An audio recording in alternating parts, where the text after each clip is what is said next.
കേരള, തമിഴ്നാടു, കർണാടക, ആന്ധ്രാപ്രദേശ് ഇന്നത്തെ 4 സ്റ്റേറ്റുകളാണ്. ഭക്ഷണശൈലിയിലും വിശ്വാസത്തിലും സംസ്കാരത്തിലും എല്ലാ രീതിയിലും തികച്ചും വ്യത്യസ്തരായിട്ടുള്ളവ. എന്നാൽ ഒരു സമയത്ത് 4 പ്രദേശത്തിൻ്റെയും സംസ്കാരങ്ങൾ ഒരുമിച്ച് ഫങ്ഷൻ ചെയ്ത ഒരു കാലഘട്ടമുണ്ടായിരുന്നു.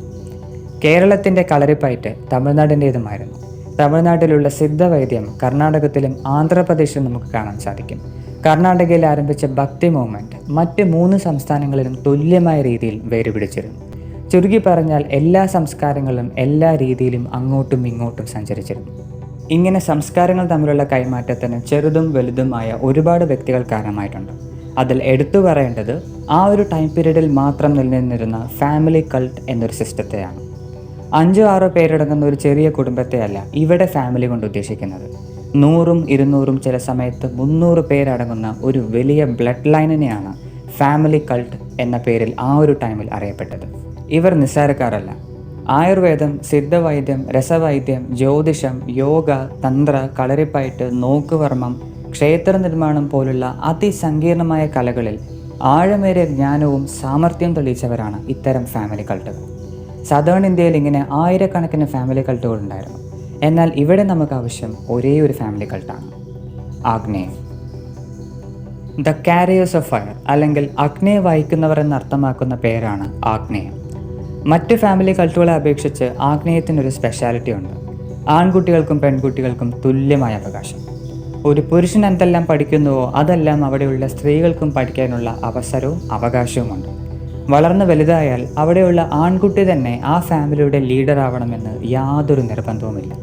അവൻ്റെ സ്ഥാനത്തൊരു പെൺകുട്ടിയാണ് ഭരണത്തിലുള്ള സാമർഥ്യം കാണിക്കുന്നതെങ്കിൽ അവളായിരിക്കും ആ കൾട്ടിൻ്റെ അടുത്ത ലീഡർ.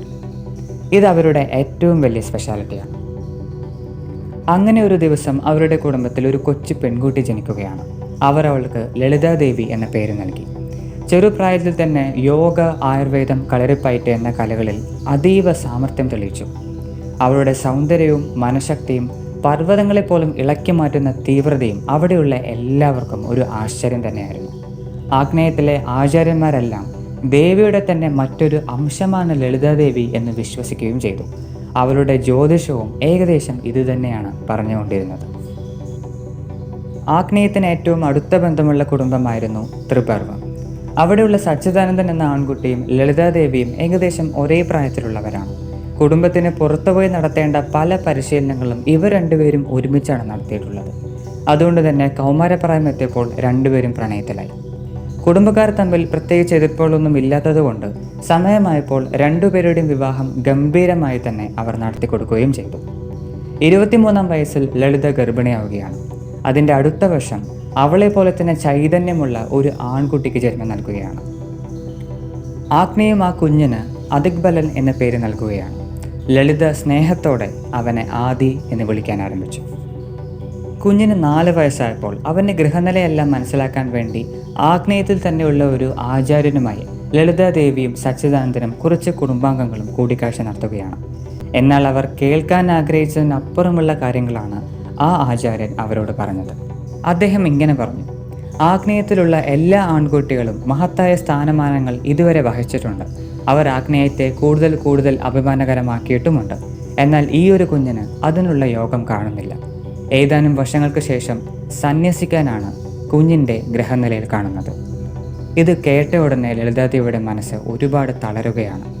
വെറും 4 വയസ്സുള്ളപ്പോൾ തന്നെ കുഞ്ഞിനെക്കുറിച്ച് കേൾക്കുന്നത് ഇങ്ങനെ ഒരു കാര്യമാണോ എന്ന് ചിന്തിച്ച് അവൾ ഒരുപാട് വിഷമിച്ചു. ലളിതാദേവിയുടെ പിതാവ് ഇതിനെന്തെങ്കിലും പോംവഴിയുണ്ടോ എന്ന് ആചാര്യനോട് ചോദിക്കുകയാണ്.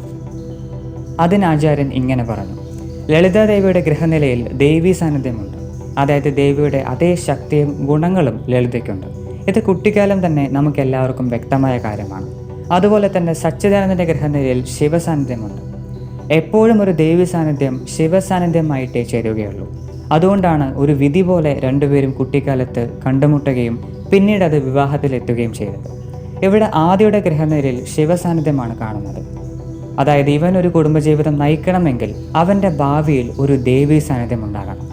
അത് ഗൃഹത്തിൽ എവിടെയും കാണുന്നില്ല. ദേവിയില്ലാത്ത ശിവൻ എന്നും സന്യാസി തന്നെയാണ്. ഇതിന് ഒരേയൊരു പോംവഴി ആദിയുടെ ജീവിതത്തിൽ എങ്ങനെയെങ്കിലും ഒരു ദേവീ സാന്നിധ്യം പ്രതിഷ്ഠിക്കുക എന്നത് മാത്രമാണ്. നമ്മൾ ആര് വിചാരിച്ചാലും അത് നടക്കാൻ പോകുന്നില്ല. വാരണാസിയിൽ അതിനപ്പുറമുള്ള വടക്കിൽ ഒരു വനപ്രദേശമുണ്ട്. അവിടെ അഘോരികളെ പോലെ തന്നെ കഠിനമായ സാധനങ്ങൾ ചെയ്യുന്ന ഒരു കൂട്ടം യോഗിനികളുണ്ട്. അവരെല്ലാവരും സ്ത്രീകളാണ്. അവരിൽ എപ്പോഴും ദേവീ സാന്നിധ്യം കാണാറുമുണ്ട്. ഞാൻ ഈ പറഞ്ഞതെല്ലാം ഒന്ന് വിടാതെ അങ്ങോട്ട് പോയി പറയണം. അവർക്ക് എന്തെങ്കിലും ഒരു പോംവഴി തരാതിരിക്കാൻ കഴിയില്ല. ഇതിന് മുൻകൈ എടുക്കേണ്ടത് കുഞ്ഞിൻ്റെ മാതാപിതാക്കൾ തന്നെയാണ്. പിന്നീട് ഒട്ടും വൈകിച്ചില്ല. ആഗ്നേയം മുഴുവനും ആചാര്യൻ പറഞ്ഞ ആ വനപ്രദേശത്തെ അന്വേഷിക്കാൻ തുടങ്ങി. 7 മാസത്തിൽ അവർക്കത് കണ്ടുപിടിക്കാനും സാധിച്ചു. ലളിതാദേവിയും സച്ചിദാനന്ദനും കുറച്ച് കുടുംബാംഗങ്ങളും 4 വർഷം യാത്ര ചെയ്ത് അവർ പറഞ്ഞ ആ വനപ്രദേശത്തിൽ എത്തിപ്പെടുകയും ചെയ്തു. അവിടെയുള്ള മുതിർന്ന യോഗിനിയോട് അദ്ദേഹം പറഞ്ഞ എല്ലാ കാര്യങ്ങളും ഒന്നുവിടാതെ പറഞ്ഞു. ഇത് കേട്ട ഉടനെ ആ യോഗിനി പൊട്ടിച്ചിരിക്കുകയാണ്. എന്നിട്ട് ഇങ്ങനെ പറഞ്ഞു: നിങ്ങൾ പറഞ്ഞ പോലെ ദേവീ സാന്നിധ്യം പ്രതിഷ്ഠിക്കേണ്ട യാതൊരു ആവശ്യവുമില്ല. ആ ദേവീ സാന്നിധ്യം ഒരു മനുഷ്യ ശരീരത്തിൽ ഞങ്ങളുടെ കൂടെ തന്നെയുണ്ട്. ആദ്യേക്കാളും 2 വയസ്സ് താഴെയുള്ള ഒരു കൊച്ചു പെൺകുട്ടി, അന്നപൂർണ്ണ. പക്ഷേ ഒരു കുഴപ്പവുമുണ്ട്.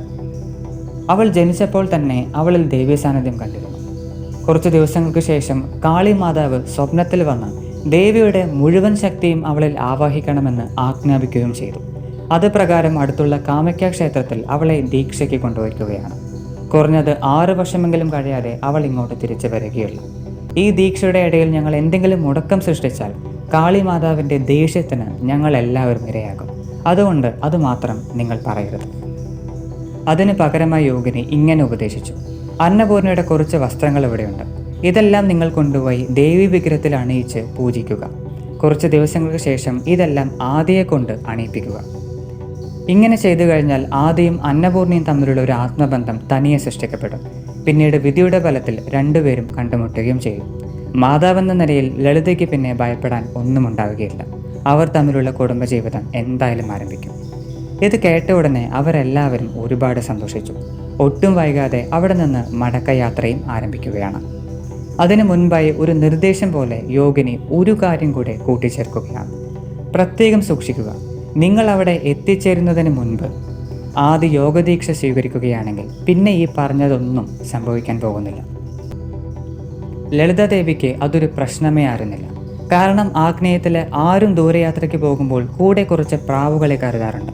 പ്രധാനപ്പെട്ട സന്ദേശങ്ങളെല്ലാം ഈ പ്രാവിൽ ഘടിപ്പിച്ചാൽ എത്ര ദൂരം നിന്ന് വേണമെങ്കിലും ആഗ്നേയത്തിൽ കൊണ്ട് എത്തിച്ചേർത്തിരിക്കും. അത് ഇത്തരം പ്രാവുകളുടെ ഒരു കഴിവായിരുന്നു. സ്വന്തം വസ്ത്രത്തിലെ ഒരു ഭാഗം കീറിയെടുത്ത് അതിൽ ലളിതാദേവി ഇങ്ങനെ എഴുതുകയാണ്: ഞാൻ തിരിച്ചെത്തുന്നത് വരെ ആദിയെ യാതൊരു യോഗദീക്ഷയിലൂടെയും കടത്തിക്കൊണ്ടുപോകരുത്. ഇതെൻ്റെ ആജ്ഞയാണ്. ഇത്രയും പറഞ്ഞ് പ്രാവിൽ ഘടിപ്പിച്ച് പറത്തിവിടുകയാണ്. ഏതാനും മാസങ്ങൾക്കുള്ളിൽ ആ പ്രാവ് ആഗ്നേയത്തിൽ എത്തിച്ചേരുകയും അവിടുത്തെ സേനാധിപതി ഈ സന്ദേശം അവിടെയുള്ള ആചാര്യന്മാർക്ക് നൽകുകയും ചെയ്യുന്നു. ഏതാനും വർഷങ്ങൾക്ക് ശേഷം അവരെല്ലാവരും ആഗ്നേയത്തിലേക്ക് തിരിച്ചെത്തുകയാണ്. എത്തിയ ഉടനെ ലളിതാദേവി അവിടെ എല്ലാം ഓടി നടന്ന് ആദിയെ അന്വേഷിക്കുന്നു. എത്ര അന്വേഷിച്ചും അവനെ കണ്ടുപറ്റുന്നില്ല. അവിടെ കാവലിനായി ഒരു യോദ്ധാവ് മാത്രമേ നിൽക്കുന്നുള്ളൂ. ഉടനെ ദേഷ്യത്തോടെ ലളിതാദേവി ആ യോദ്ധാവിനോട് ചോദിക്കുന്നു: ആദി എവിടെ? ഭയന്ന് വിറച്ച് തലകുനിച്ചുകൊണ്ട് യോദ്ധാവ് ഇങ്ങനെ പറയുന്നു: കുമാരൻ പരിശീലനത്തിലാണ്.